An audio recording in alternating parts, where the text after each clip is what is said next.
Hello বন্ধুরা, কেমন আছো তোমরা সবাই? আশা করি ভালো আছো। আমিও কিন্তু খুব ভালো আছি। তো চলো তোমাদের সবাইকে সাথে নিয়ে আরও একটা নতুন দিন, নতুন একটা ব্লগ স্টার্ট করি।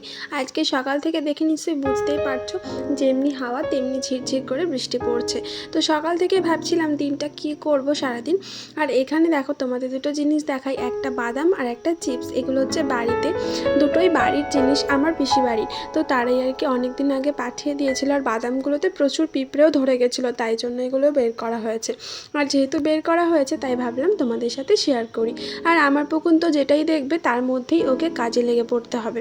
তারপর চলে আসলাম ঘরে। ঘরটা একটু অগোছালো হয়েছিল, সকালবেলা বিছানাও তোলা হয়নি, তাই সেই কাজগুলো একটু কমপ্লিট করে নিচ্ছিলাম। এদিকে বিছানা তুলে বিছানা পরিষ্কার করে নিলাম। আর আগের দিন যে সমস্ত জামা কাপড় কাচা হয়েছিল, সেই বালিশের কভার, বিছানার চাদর, সেগুলো মানে পরানো হয়েছিল না বালিশে, আর চাদরও পাতা হয়েছিল না। তো বালিশের কভারটা পরে নিলাম। আর এদিকে দেখো খাটের মধ্যে কেন সব জায়গাতেই আমার পুকুনের রাজত্ব। তার খেলনা, বাটি, গ্লাস যা পাবে তার রাজত্বে এসে রেখে দেবে। আর তারপর এই যে টেবিলটা, এই টেবিলটা আগে জানো তো আমাদের বই খাতা থাকতো। আর এই যে উল দিয়ে বানানো জিনিসটা, এটা জানো তো ইউটিউব দেখে আমি বানিয়েছিলাম। সত্যি আগে কত স্মৃতি রয়ে গেছে। আর এই শোকেসের ওপরটা সব সময় এরকমই নোংরা হয়ে থাকে। এই গোছালাম, 5 মিনিট বাদে আবার নোংরা হয়ে যাবে। আর এই যে দাগগুলো আসলে অনেক দিন হয়ে গেছে, তো তার জন্য রঙটা একটু নষ্ট হয়ে গেছে। তারপর অনেকগুলো জামা কাপড় ছিল, সেইগুলো আস্তে আস্তে ভাঁজ করে নিচ্ছি। আগের দিন কাছাকাছি করা হয়েছিল, তো সেইগুলো আর কি ভাঁজ করা হয়েছিল না, তো এক জায়গায় জড়ো করে রাখা হয়েছিল। তো একটা একটা করে এবার সেগুলো সমস্তটা গুছিয়ে নেব। আর এদিকে পুকুন পুকুন এদিকে দুষ্টুমি করছে প্রচণ্ড আমার আশেপাশে ঘুরে ঘুরে। তোমরা হয়তো দেখতে পাচ্ছ না, কিন্তু ও দুষ্টুমি করছিল বলে ওর সাথে কথাও বলছিলাম। আর এদিকে দেখো আমার কিছু জামা কাপড় আলমারিতে ঢোকানোর ছিল, সেগুলো ঢুকিয়ে রাখলাম। আর তারপর চলো তোমাদের নিয়ে যাই আমাদের একটা স্পেশাল ঘর, গুপ্তধন। দেখো আমার বাবা কত সুন্দর করে পেঁয়াজ আর রসুনগুলোকে সাজিয়ে রেখেছে। এই ঘরটায় বেসিক্যালি ফসলই থাকে। তো দেখো পেঁয়াজ আর রসুনগুলো কীরকমভাবে সুন্দর করেও সাজিয়ে রেখেছে, তো খুবই সুন্দর লাগছিল। আর যেহেতু এই ঘরটা খুবই অন্ধকার ছিল, তাই ফোনে ফ্ল্যাশ জ্বালিয়ে ভিডিওটা করেছিলাম। তাই ভাবলাম তোমাদের সাথেও শেয়ার করি। খুব একটা ভালো দেখা যাচ্ছে না, কিন্তু আশা করি একটু ভালো করে দেখলে নিশ্চয়ই দেখতে পারবে। তো এই যে আমার বাবা এতটা সুন্দর করে এটা গুছিয়ে রেখেছিল, দেখতে খুবই সুন্দর লাগছিল। আর তারপরে যে পুকুন খাবে বলে পুকুনের জন্য মাছ ভাজা নিয়ে এসেছি। আর মাছ ভাজা দেখেই দেখো কতটা খুশি, গরম জন্য নিজে নিজে হাতে নিয়ে ফু দিচ্ছে।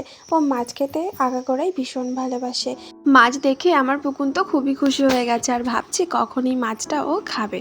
তো চলো কথা বলতে বলতে, গল্প করতে করতে একটা কথাই তো বলা হয়নি।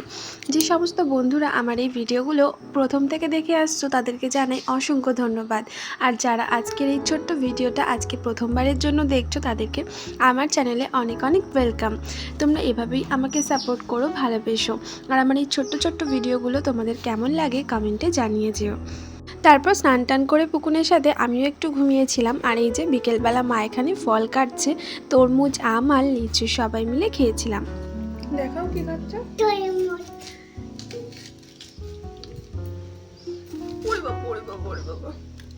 টেস্টি।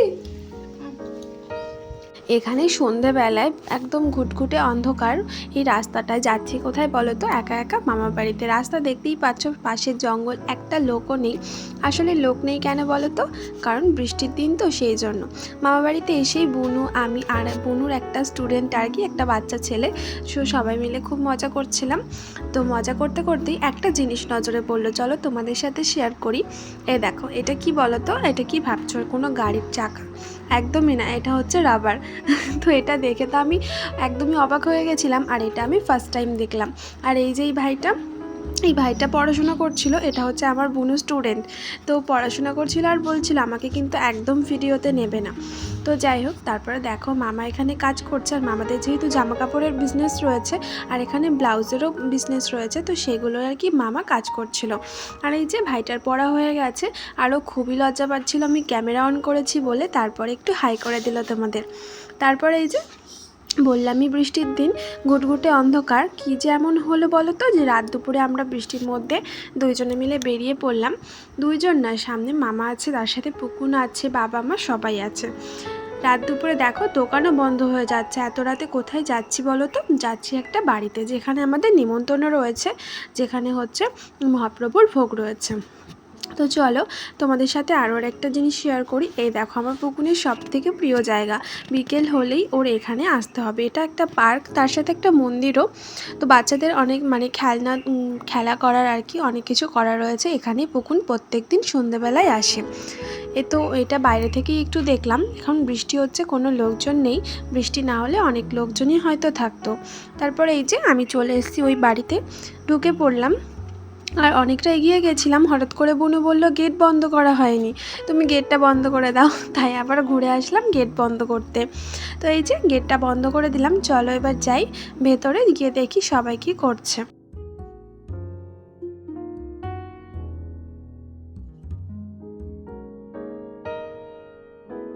তো এই যে ভেতরে চলে আসলাম, আর এখানে গান হচ্ছিল।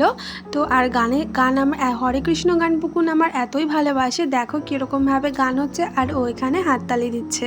তো চলো গান হয়ে যাক, তারপর আমরা প্রসাদ খেতে বসবো। আর অনেকটাই রাত হয়ে গেছে, পুকুনের খিদেও পেয়ে গেছিলো আর ঘুমও পেয়ে যাচ্ছিলো, তার জন্য আমি একটু তাড়াতাড়ি খেয়ে নিলাম। প্রসাদে তো অনেক কিছুই ছিল, লুচি, পায়েস, খিচুড়ি, তরকারি, মিষ্টি আর অনেক কিছু। সবটা শেয়ার করতে পারলাম না, কারণ পুকুন আমার কোলে ছিল। তো চলো আজকের মতন আসি, দেখা হবে আবার নতুন ভিডিওর সঙ্গে। ততক্ষণ সবাই খুব ভালো থেকো।